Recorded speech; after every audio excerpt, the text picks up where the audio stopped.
নমস্কার বন্ধুরা, কেমন আছেন সবাই? রণদীপ প্যাশন চ্যানেলে আপনাদের সবাইকে স্বাগত জানাই। নিরামিষের দিন কি টিফিন দেব ভেবে আমরা পাই না। তো আজ আমি একটি টিফিন বানাচ্ছি। নর্মাল এটা কিন্তু রুটি আলু ভাজাই, কিন্তু সেটাকে একটু অন্যরকমভাবে তৈরি করে বাচ্চাদের দেওয়া।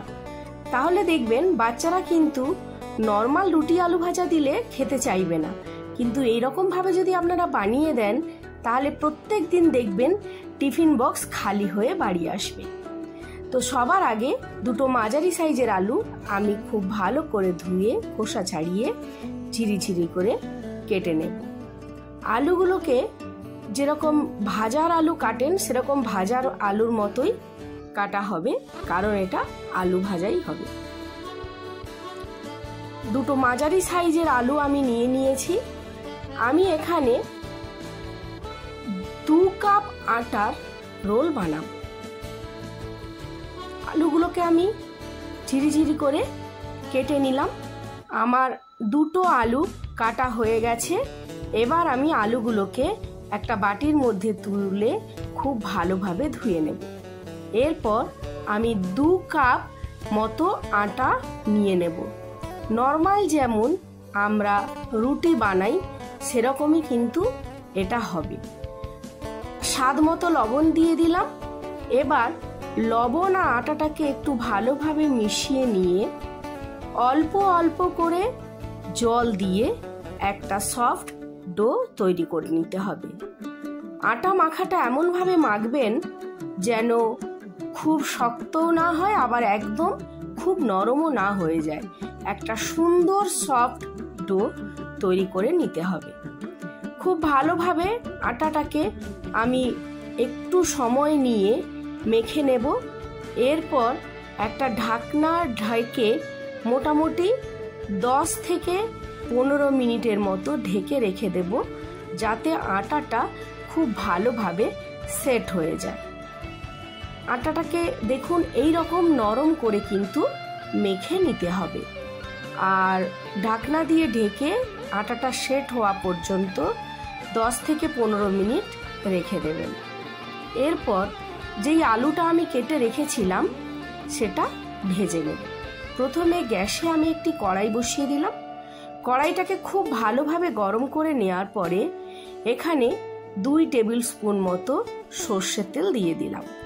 আপনারা চাইলে এখানে সর্ষের তেল আর সাদা তেল মিশিয়েও আলুটা ভেজে নিতে পারেন। তারপর ধুয়ে রাখা আলুগুলো এখানে দিয়ে দেব। এরপর স্বাদ মতো লবণ ও সামান্য একটু হলুদের গুঁড়ো দিয়ে আলুটাকে ভাজতে দেব।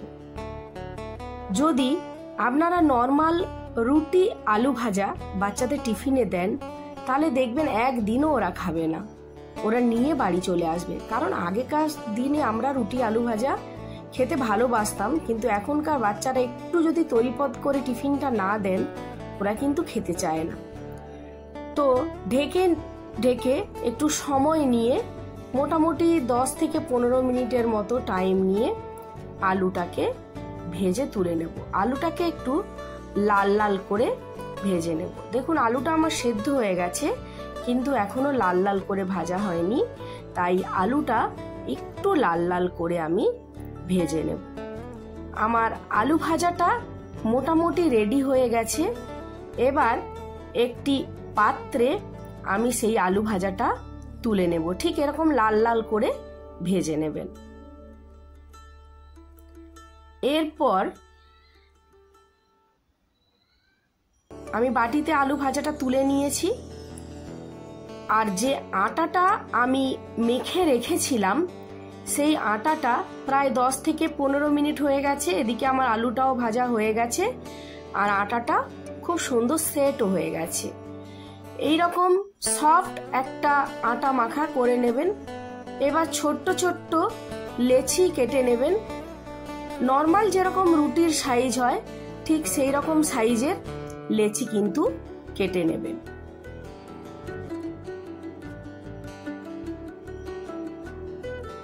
এবার লেচিটাকে সুন্দর করে দুটো হাতের তালু দিয়ে একটু গোল করে নেবেন। গোল করে নিয়ে আটা দিয়ে রুটিটা বেলে নেবেন।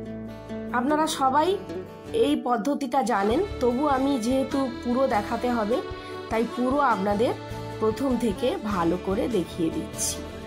খুব সুন্দর গোল আকারে রুটিটাকে বেলে নিতে হবে। ততক্ষণে গ্যাসে আমি একটি তাওয়া বসিয়ে দিয়েছি রুটিগুলোকে ভেজে নেব বলে। তাওয়াটা খুব ভালোভাবে গরম হয়ে গেছে। এবার আমি রুটিটা তার মধ্যে দিয়ে এপিট ওপিট উল্টে সুন্দর করে ভেজে নেব। এক পিঠ খুব ভালোভাবে সেঁকা হলে তারপরে কিন্তু আরও এক পিঠ উল্টে ভাজবেন, তাহলে দেখবেন রুটিটা কিন্তু খুব সুন্দর নরম থাকবে। বারবার তাওয়ার মধ্যে রুটিটা কিন্তু উল্টাবেন পাল্টাবেন না, তাহলে কিন্তু সেই রুটিটা শক্ত হয়ে যাবে। এক পিঠ দেখুন এইরকম যখন ফুলে ফুলে উঠবে তখন আরও এক পিঠ উল্টাবেন এবং একটা এয়ার টাইট কন্টেনার বা হটপটের মধ্যে রুটিটা রাখবেন, তাহলে দেখবেন রুটিটা খুব সুন্দর নরম থাকবে। মোটামুটি দুটো রুটি আমি ভেজে দেখিয়ে দিলাম। রুটিগুলো ঠিক এইরকম ভাবে ভেজে নিতে হবে। এবার আমি থালার মধ্যে রুটিটা রেডি করে নেব। এই রুটি নর্মাল যেরকম রুটি ভাজা হয়েছে দেখুন ঠিক একই রকম ভেজে নিয়েছি। এরপরে এখানে আমি মেয়োনিজ এখানে অ্যাড করছি আর আমি টমেটো কেচাপ অ্যাড করছি।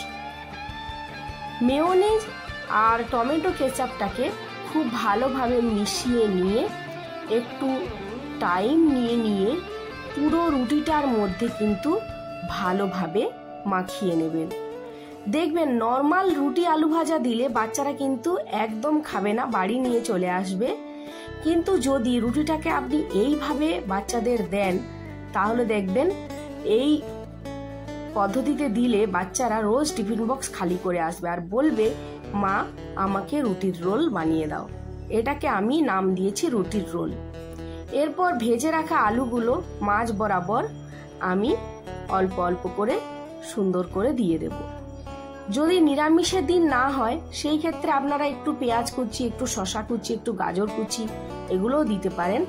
আজ যেহেতু মঙ্গলবার নিরামিষ, তো আমি এখানে কিন্তু পেঁয়াজ ব্যবহার করলাম না। শসা গাজর আমার আজকে বাড়িতে ছিল না, তাই আমি ব্যবহার করলাম না। এইভাবে রুটির রোলটা বানিয়ে নেবেন। আপনারা এরকম গোটাও রাখতে পারেন, আবার চাইলে ছুরি দিয়ে আধখানা করে কেটে বক্সের মধ্যে ভরে দিয়ে দিতে পারেন। দেখবেন এই রোল বাচ্চারা কিন্তু প্রতিদিন খেতে চাইবে। বড়রাও কিন্তু এরকম ব্রেকফাস্ট বানিয়ে খেতে পারেন, দেখবেন দুর্দান্ত লাগবে। যদি আমার ভিডিওটা ভালো লাগে তাহলে আমার ভিডিওতে একটি লাইক দেবেন, আর যদি আমার চ্যানেলে নতুন বন্ধু হয়ে থাকেন তাহলে প্লিজ প্লিজ প্লিজ আমার চ্যানেলটি সাবস্ক্রাইব করবেন। সবাই ভালো থাকবেন, সুস্থ থাকবেন, সাবধানে থাকবেন। চলুন বন্ধুরা, আজকের মতো বিদায় নিলাম। পরবর্তী ভিডিও নিয়ে আবার আমি হাজির হব আপনাদের সামনে। তো এইভাবে একবার অবশ্যই বাড়িতে রুটির রোল ট্রাই করবেন, দেখবেন বাচ্চারা খুবই ভালো খাচ্ছে।